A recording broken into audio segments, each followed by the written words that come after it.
Yeah, great. I've done a lot of workshops with brokers, not only those events, but a range of others over the course of the last couple of years. What we get into is, my goal is to make it real for the audience. So I have an audience of often sort of mortgage brokers, often new to the industry type brokers, and my goal is to make them comfortable right from the get-go and understand that there's a lot to learn, but if we can articulate it in a way that they can apply it to their world, so the real world, then I find that we get a better outcome. So in the sessions, I break concepts down. I strip out complexity.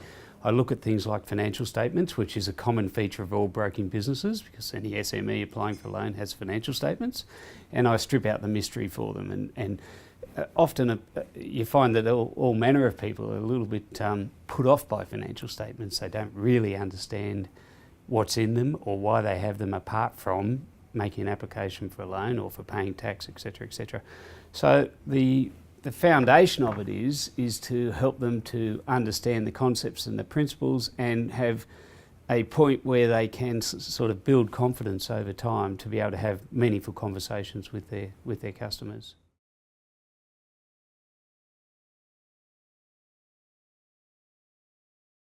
There are pain points.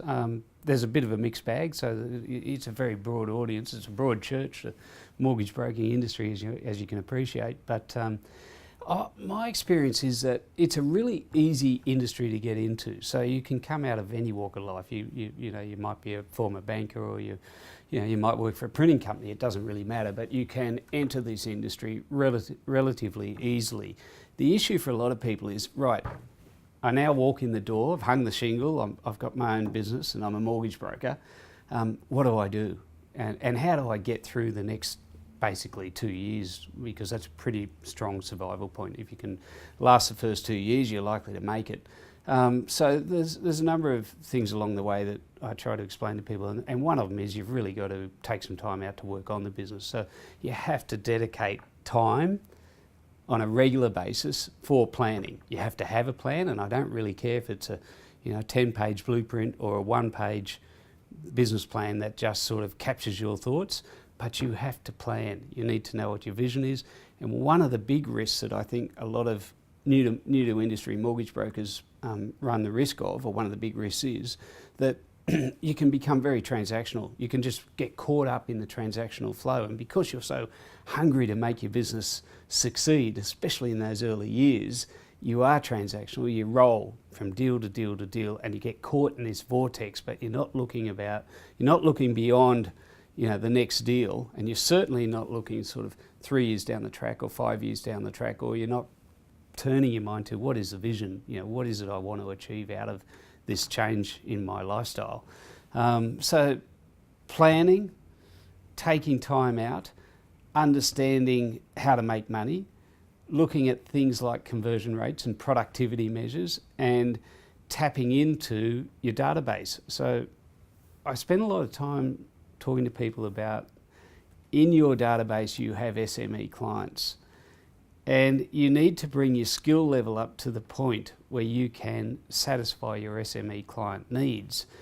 And what I mean by that is that their needs extend well beyond a mortgage. And if they want a car loan or equipment finance or a commercial property or whatever the case might be, if you specialise in mortgage broking only, you then run the risk of losing that client, because they will undoubtedly go down the road to a competitor that can offer all the services, and that competitor is likely to be able to handle their mortgage business as well. So, it's very important that you bring your skill level up very early, or at the very least as part of your planning process, think about alliances. If you're not going to be an expert in all of these other capabilities, and you're probably not going to be, find someone that is and get a marriage happening.